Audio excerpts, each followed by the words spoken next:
Salut à tous! Aujourd'hui dans Pop Life, je vous parle d'un groupe de rock garage qui est gentiment en train de se transformer en le meilleur groupe de power pop en activité, White Reaper.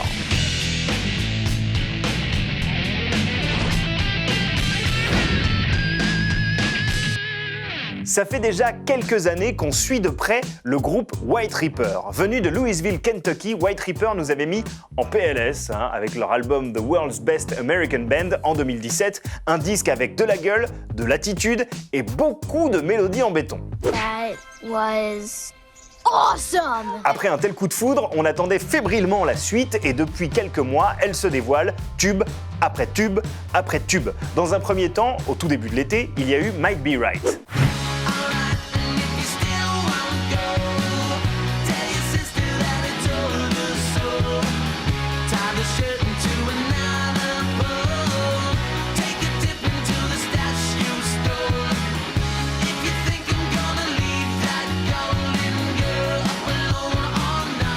Déjà, là, je me suis dit... Yes!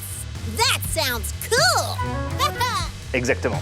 Mais j'ai surtout pensé que ça sonnait comme une évolution vers des sonorités encore plus pop, plus années 80, presque radio rock, tout en gardant cette vibe garage un petit peu punk qui m'avait séduit au début. Et puis il y a eu Real Long Time, et alors là j'ai vraiment...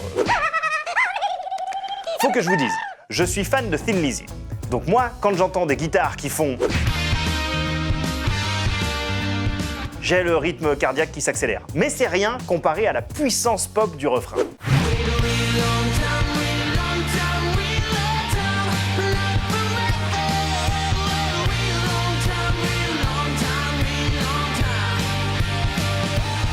C'est à l'écoute de ce single que je me suis dit qu'on allait avoir un super album. Pour tout vous dire, depuis que j'ai entendu ce morceau, j'attends même plus le dernier Strokes.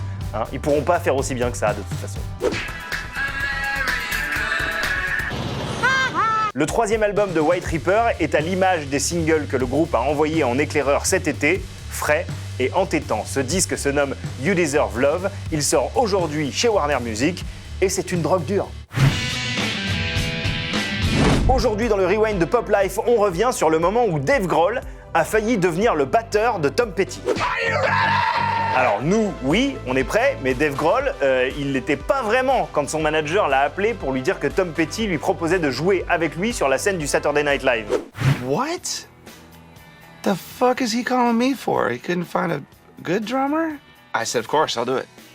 No question, I'll do it. It was the first time that I'd really looked forward to playing the drums since Nirvana had ended. Le truc, c'est que le show télé se passe à merveille, que le jeu de batterie de Grohl colle parfaitement à celui du groupe de Tom Petty. Celui-ci aurait donc proposé à Dave Grohl de continuer sa route avec eux. Grohl, flatté, décline l'invitation. Au lieu de ça, il rentre à Seattle, s'enferme en studio et enregistre tout seul, de A à Z, ce qui allait devenir le premier album des Foo Fighters. Et le reste appartient à l'histoire.